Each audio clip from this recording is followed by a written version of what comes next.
अब हमारा टॉपिक है कि ग्लोबलाइजेशन को सपोर्ट किसने किया, ग्लोबलाइजेशन को प्रमोट और किसने किया। सबसे पहले रोल ऑफ एमएनसीज। एमएनसीज क्या है? एमएनसी जो है वो कंपनीज हैं जो एक और एक से ज़्यादा कंट्रीज में प्रोडक्शन यूनिट्स को ओन करती हैं, कंट्रोल करती हैं। प्रोडक्शन यूनिट जैसे कि अपनी जिस एमएनसी वो कंपनीज होती है जिस जिस जिसकी मतलब एक से ज़्यादा ब्रांचेस होती है डिफरेंट डिफरेंट कंट्रीज में, ठीक है। ये सिंपल इसकी डेफिनेशन है। अब एमएनसीज का क्या रोल है प्रोडक्शन और मार्केट्स को इंटीग्रेट करने में? सबसे पहले तो एमएनसीज ने अपनी ब्रांचेस, अपनी स्मॉल ब्रांचेस ओपन करी दूसरी दूसरी कंट्रीज में, ठीक है।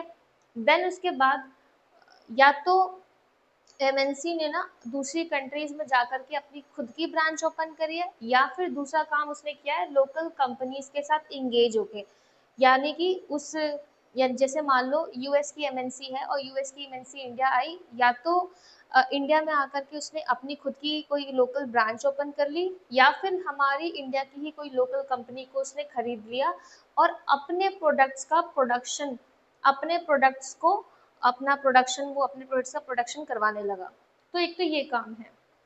अब इस तरीके से इसने प्रोडक्शन को इंटरलिंक किया। एक तो यूएस की एमएनसी का प्रोडक्शन जो है वो तो अपनी कंट्री में यूएस में तो कर ही रहा था, लेकिन साथ ही साथ वो इंडिया में अपनी लोकल ब्रांच ओपन करके वहाँ भी प्रोडक्शन करने लगा, वहाँ के रिसोर्सेज को यूज करके अपने ही ब्रांड का प्रोडक्ट बनाने लगा, ठीक है।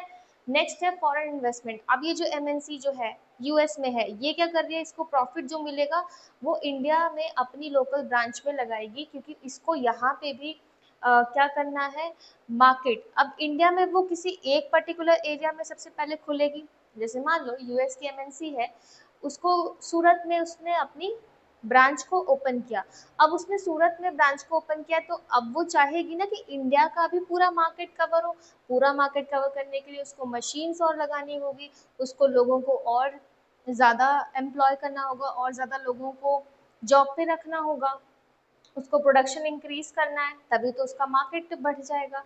ट्रांसपोर्ट फैसिलिटी भी अच्छी होनी चाहिए, सूरत से बाकी जो इंडिया की सिटीज़ हैं, स्टेट्स हैं, वहाँ पे अच्छे से उसका प्रोडक्ट जा पाए, तो उसको ट्रांसपोर्ट फैसिलिटी का भी ध्यान रखना पड़ेगा।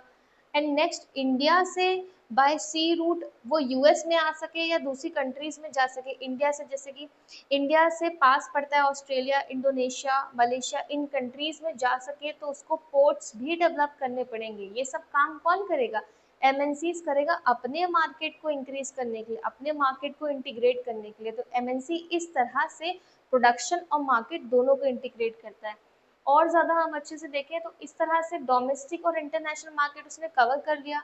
यूएस में कोई कंपनी खुली, वो मेन कंपनी है, यूएस की जो मेन कंपनी है उसने अपनी ब्रांच को इंडिया में सबसे पहले खोला, ठीक है। देन उसके बाद पूरे इंडिया के मार्केट को कैप्चर करा, ये क्या हो गया, डोमेस्टिक मार्केट को कवर किया।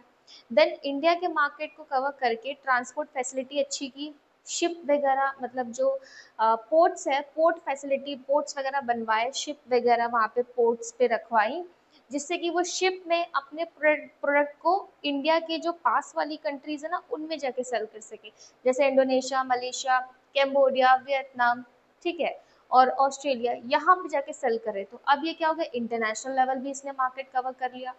सो इस तरीके से इंटीग्रेशन, प्रोडक्शन और मार्केट का एमएनसी ऐसे करती है, ठीक है। अब ये एग्जांपल है, जैसे कि यूएस में मेन कंपनी खुली है जो गुड्स को, जो किसी भी प्रोडक्ट को, किसी भी गुड को डिजाइन करेगी। सिर्फ यूएस में जो कंपनी खुली है ना वो सिर्फ डिजाइन करे, जैसे मान लो कोई बैग है, बैग का डिजाइन वो कर रही है, ठीक है। अब वो बैग को बनाने के लिए मटेरियल चाहिए, उस बैग को बनाने के लिए लेबर को चाहिए, उस बैग को बनाने के लिए और रिसोर्सेज चाहिए। तो वो ये अब ये कहाँ करे, यूएस की जो कंपनी है वो चाइना में जाके मैन्युफैक्चरिंग करवाएगी, यानी कि अब उस बैग को बनाने का काम चाइना में करेगी, क्योंकि चाइना में उसको इलेक्ट्रिसिटी मिल जाएगी अपनी फैक्ट्रीज चलाने के लिए, चाइना में उसको वाटर मिल जाएगा अपनी फैक्ट्री चलाने के लिए, चाइना में उसको लेबर कॉस्ट यानी कि चीप लेबर यानी कि सस्ते वेजेस में, कम सैलरी में काम करने वाले लोग चाइना में उसको मिल जाएंगे। चाइना में उसको अच्छी क्वालिटी का मटेरियल मिल जाएगा, रॉ मटेरियल उन बैग्स को बनाने के लिए।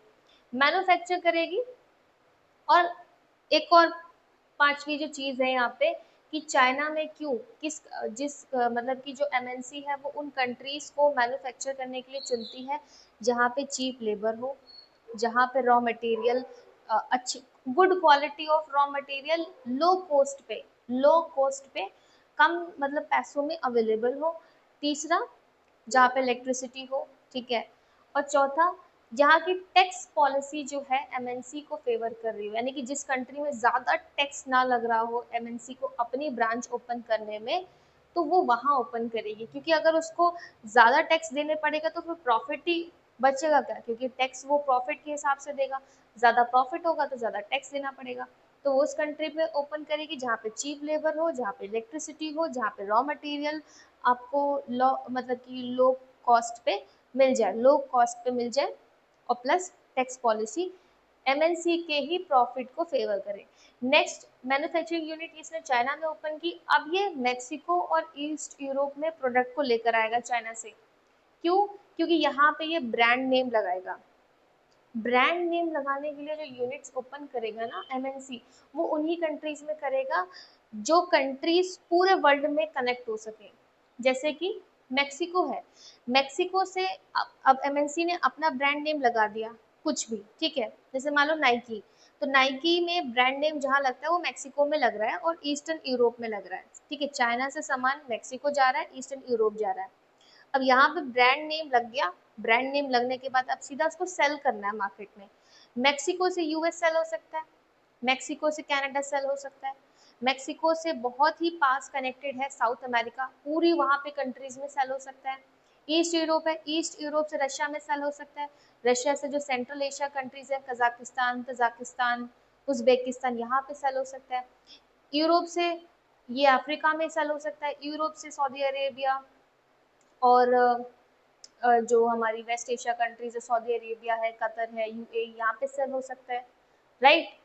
अब ईस्ट यूरोप से बाय लैंड ही पूरा कनेक्टेड है ना, बाय लैंड ही वेस्ट एशिया भी कनेक्ट है, बाय लैंड हमारा इंडिया भी कनेक्ट है, इंडिया में भी सेल हो सकता है। अब इंडिया में सेल हो रहा है, इंडिया में तो ऑलरेडी शिप वगैरह उसने बना दिए ना, शिप पोर्ट फैसिलिटी उसने अच्छी कर दी है एमएनसी ने। अब उन्हीं पोर्ट फैसिलिटी को वो यूज करके साउथ ईस्ट एशिया कंट्री में जाएगा, यानी कि साउथ ईस्ट एशिया कंट्री कौन सी है, इंडोनेशिया है, मलेशिया है, राइट, और साउथ कोरिया है और ऑस्ट्रेलिया है। So this were the thing. तो इस तरीके से वो उन्हीं कंट्रीज को चुनेगा शिपिंग के लिए, ब्रांड नेम उन्हीं कंट्रीज में लगाएगा जाके जो पूरे वर्ल्ड को कनेक्ट करे। अब ये सारा जो काम है इसमें कुछ इशू हो, टेक्निकल इशू हो, तो इनको रिजॉल्व करने के लिए उसने कॉल सेंटर्स बनवाए हैं। कॉल सेंटर्स कहाँ बनवाए? इंडिया में बनवाए। अब जैसे हम लोग ऑनलाइन शॉपिंग करते हैं, तो सारे प्रोडक्ट इंडिया के तो नहीं होते, बहुत सारे प्रोडक्ट जो होते हैं वो बाहर से आते हैं। तो हमारे जो टेक्निकल इश्यूज होते हैं वो इंडिया वाले ही रिजॉल्व करते हैं, क्योंकि कॉल सेंटर्स कहाँ पे? इंडिया में ही है, राइट। तो इस तरीके से फिर फिनिश गुड जो है वो पूरे वर्ल्ड में सेल के लिए जाते हैं। तो इस तरीके का एमएनसी जो है ना वो वेब क्रिएट करती है, मतलब इस तरीके से एमएनसी का एक वेब क्रिएट हो जाता है। देन उसके बाद ना हमारे पास मतलब कि ये क्या है, डब्ल्यू ने किस तरह से प्रमोट किया है, ग्लोबलाइजेशन को कैसे सपोर्ट किया है। तो फर्स्ट है लोअर ट्रेड बैरियर्स, मतलब कि उसने डब्ल्यू ने कहा कि आप अपने ट्रेड बैरियर्स, यानी कि जो मैंने बताया था एंटी डंपिंग ड्यूटी चाइना के प्रोडक्ट्स पे लगाया हुआ है इंडिया ने, तो डब्ल्यू ने कहा कि आप थोड़ा सा टैक्स कम करो। अगर आप दूसरी कंट्री से कोई प्रोडक्ट को ले रहे हो, इंपोर्ट कर रहे हो, तो उस इंपोर्टेड प्रोडक्ट पे टैक्स कम लगाओ, इसको बोलते हैं लोअर ट्रेड बैरियर्स, थोड़ा सा टैक्स कम कर दो दूसरी कंट्री के प्रोडक्ट्स पे। नेक्स्ट है स्टेबल ग्लोबल रूल्स। तो स्टेबल ग्लोबल रूल्स जो है ना, एक इसलिए आए कि जो ट्रेड प्रैक्टिसेस हैं वो फेयर हो। ऐसा नहीं है कि इंडिया के रिलेशन यूएस के साथ अच्छे हैं, रशिया के साथ अच्छे हैं, तो वो सिर्फ उन्हीं दोनों से ही सामान लेगी, नहीं। डब्ल्यूटीओ ने कहा कि आपके रिलेशन अगर किसी दूसरी कंट्री के साथ अच्छे नहीं हैं तो कोई बात नहीं, लेकिन थोड़ी मात्रा में ही, थोड़ी परसेंटेज में आप सामान लो, लेकिन आपको सामान लेना पड़ेगा हर एक कंट्री से, चाहे आपकी उस कंट्री के साथ रिलेशन अच्छे हो या ना हो। आप किसी भी कंट्री से पूरी तरीके से ट्रेड नहीं बंद कर सकते हैं। तो ये फेयर ट्रेड प्रैक्टिसेस के लिए डब्ल्यूटीओ ग्लोबल रूल्स लेकर आया। दूसरा, लेबर लॉज उसने इम्प्लीमेंट किए कि जैसे भाई हमारे इंडिया के जो लेबर हैं वो बाहर जा रहे हैं, काम कर रहे हैं, उनकी सिक्योरिटी है, उनको टाइम से पैसे मिलेंगे कि नहीं, उनको जो वेजेस मिलेंगे, कि protect dignity of work. Labour laws क्यों इम्प्लीमेंट किए? उनकी डिग्निटी ऑफ वर्क प्रोटेक्ट करने के लिए, कि उनको जो काम दिया जा रहा है वो सही तो है, कि ऐसा काम तो नहीं जो उनके मतलब कि कुछ वैल्यूज के अगेंस्ट हो, कुछ भी वैल्यूज के अगेंस्ट हो, अ, उनके कुछ रिलीजियस वैल्यूज के अगेंस्ट हो। तो इसलिए लेबर लॉज डब्ल्यूटीओ लेकर आया डिग्निटी ऑफ वर्क प्रोटेक्ट करने के लिए। नेक्स्ट है फेयर वेजेस को इंश्योर करने के लिए, कि हमारे इंडियंस को लेके गए यूएस में काम करवाने के लिए, दुबई में लेके गए, तो वहाँ पे आप मतलब कि सही सैलरी मिल रही है, मतलब कि जो एक्चुअल वेजेस है, फेयर वेजेस जितने उनको उनके काम के लिए मिलना चाहिए तो उतने पैसे उनको मिल रहे हैं या नहीं, ये इंश्योर कैसे हो रहा है? ये इंश्योर हो रहा है डब्ल्यूटीओ के रूल से।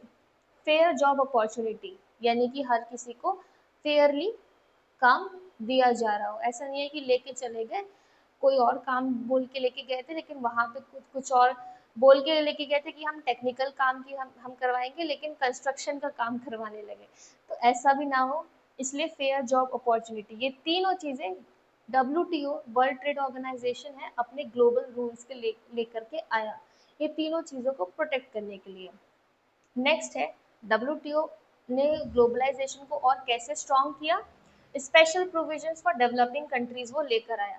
ये special provision for developing countries क्या है? डब्ल्यूटीओ ने बोला डेवलप कंट्रीज को, जैसे यूएस है, कनाडा है और यूरोपियन कंट्रीज है, कि अगर आपको किसी पर्टिकुलर डेवलपिंग कंट्री, जैसे इंडिया है, जैसे अफ्रीका की नाइजीर है, ये कंट्रीज डेवलपिंग कंट्रीज है, इनको अगर आपको कुछ भी प्रेफरेंशियल ट्रीटमेंट देना हो आप दे सकते हो। जैसे कि हमारे इंडिया के जो रिलेशन है वो रशिया और वो यूएस के साथ अच्छे हैं, तो यूएस और रशिया जो है हमें थोड़ा प्रेफरेंशियल ट्रीटमेंट देते हैं, जैसे कि थोड़ा कम में भी, थोड़ा कम प्राइस करके भी हम लोगों को चीज़ें वो अच्छे से एक्सपोर्ट करते हैं, मतलब गुड क्वालिटी के प्रोडक्ट्स वो हमको एक्सपोर्ट करते हैं और प्राइस थोड़ा कम रखते हैं। ये क्या है? ये प्रेफरेंशियल ट्रीटमेंट है। जैसे कि अगर आप किसी दुकान से सामान लेते रहते हो और आपका एक उस दुकानदार से अच्छा रिलेशन बन गया, तो फिर वो दुकानदार आपको थोड़ा डिस्काउंट दे देगा। तो वही वाला सीन यहाँ पे है कि इंडिया के रिलेशन यूएस और रशिया के साथ अच्छे हैं, तो वो थोड़ा डिस्काउंट में चीज़ों को दे देते हैं। सो ये है प्रेफरेंशियल ट्रीटमेंट। फिर है टेक्निकल असिस्टेंस। अब जैसे कि रशिया टेक्नोलॉजी में, डिफेंस टेक्नोलॉजी में काफ़ी अच्छा है, यूएस अपनी आर्टिफिशियल इंटेलिजेंस में, तो इन टेक्नोलॉजीज़ में अच्छा है, तो वो अपनी टेक्नोलॉजीज़ हमको प्रोवाइड करते हैं। और प्रोवाइड हमें अपनी टेक्नोलॉजी देने के साथ साथ उन्होंने उस टेक्नोलॉजी को कैसे डेवलप किया, उस प्रोसेस को, उस इंफॉर्मेशन को भी शेयर करते हैं। सो ये हो गया टेक्निकल असिस्टेंस। तो ये डब्ल्यूटीओ ने बोला कि डेवलप कंट्रीज अपनी मर्जी से किसी भी डेवलपिंग कंट्री के साथ किसी भी डेवलपिंग कंट्री को टेक्निकल असिस्टेंस दे सकती है और प्रेफरेंशियल ट्रीटमेंट दे सकती है। नेक्स्ट है स्ट्रेंथन वॉइस एंड रिप्रेजेंटेशन। अब डब्ल्यूटीओ में ना डेवलप्ड कंट्रीज का डोमिनेंस था, तो उसको कम करने के लिए लोगों ने प्रोटेस्ट किया, पीपल प्रोटेस्ट हुआ, तब जा करके एक प्लेटफॉर्म क्रिएट हुआ। एक प्लेटफॉर्म क्रिएट हुआ जिसमें सिविल सोसाइटी और एनजीओ, ये दोनों मिलकर के डब्ल्यूटीओ के साथ में काम करते हैं। किनके लिए?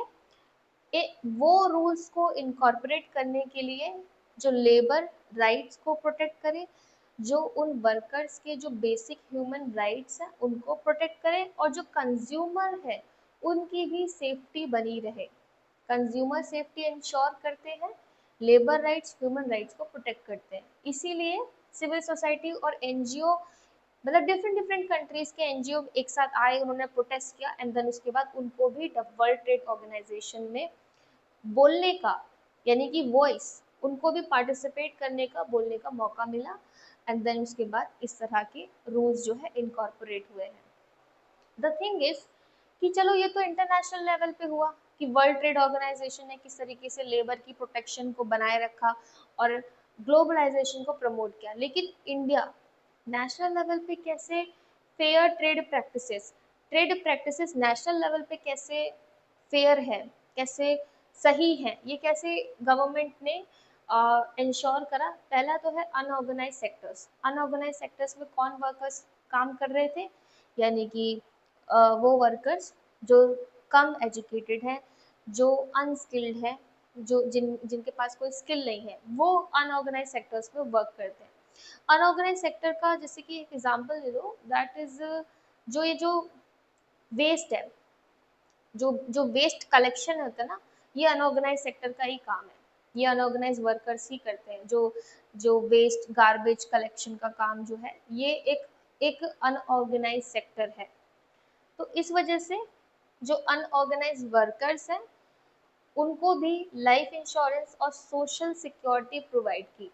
किसने? इंडियन गवर्नमेंट ने।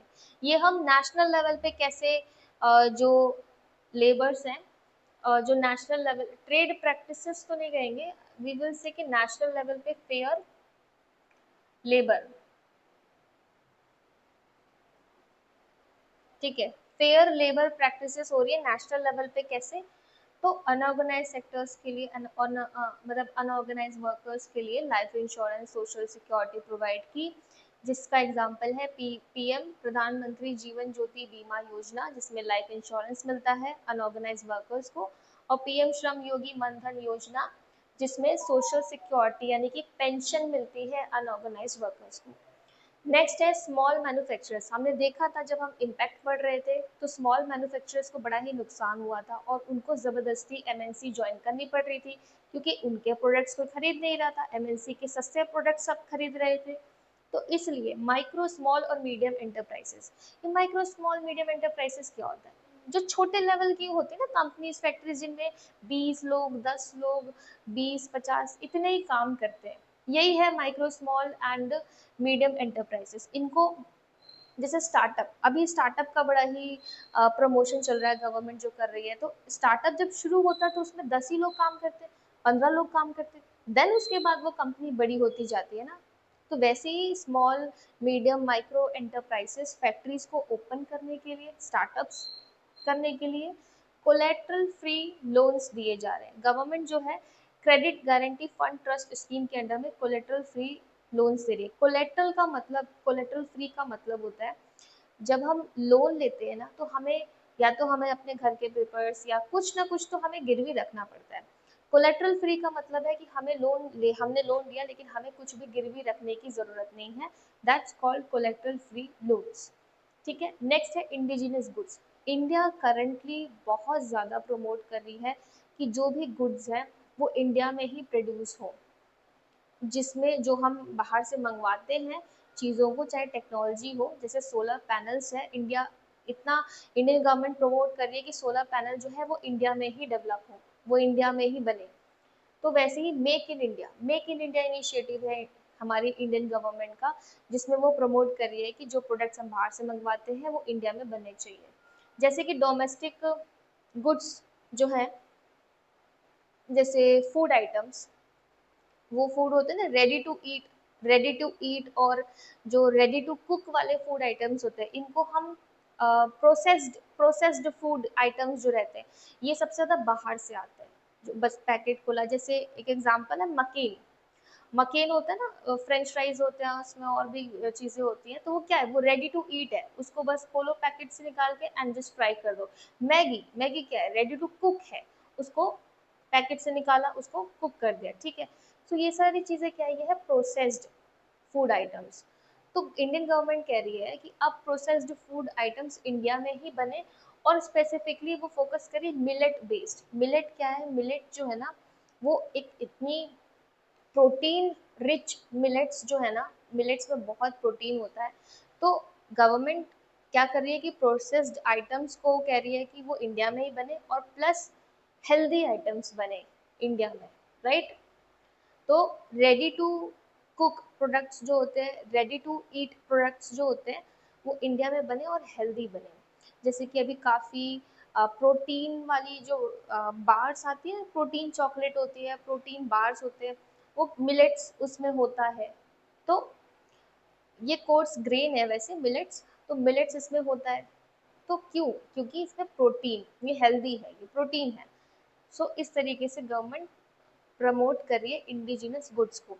डिफेंस टेक्नोलॉजी की बात करें, जैसे कि हम डिफेंस मिसाइल जो है, हम बाहर कंट्री से इंपोर्ट करते हैं, वैसे ही हमने आकाश और धनुष इस तरह के मिसाइल सिस्टम को हमने डेवलप किया है, जो इंडिजीनियसली इंडिया के ही साइंटिस्ट ने, इंडिया के ही इंडियन गवर्नमेंट ने ही मिल करके इसमें इन्वेस्टमेंट किया है और इसको डेवलप किया है। इस तरीके से जो फेयर लेबर प्रैक्टिसेस है और जो डोमेस्टिक मार्केट है, इंडिया इस तरीके से अपने वर्कर्स को प्रमोट कर रहा है, अपने डोमेस्टिक जो फैक्ट्रीज हैं, इंडस्ट्रीज हैं, उनको प्रमोट कर रहा है और अपने डोमेस्टिक प्रोडक्ट्स को भी प्रमोट कर रहा है। ये क्या है, अपने डोमेस्टिक वर्कर्स को प्रमोट कैसे कर रहा है इंडिया, सपोर्ट कैसे कर रहा है, प्रोटेक्ट कैसे कर रहा है, और ये क्या है, डोमेस्टिक फैक्ट्रीज और इंडस्ट्रीज को कैसे सपोर्ट कर रहा है, फिर डोमेस्टिक गुड्स को कैसे, अपने डोमेस्टिक प्रोडक्ट्स को कैसे सपोर्ट कर रहा है। So this is all about the globalisation जो हमने अभी कवर किया। इसमें हमने इम्पैक्ट्स भी देखे, कैसे ये इंक्रीज हुआ है, एंड देन इसके बाद एमएनसी और डब्ल्यूटीओ का रोल भी देखा। That's all about this topic.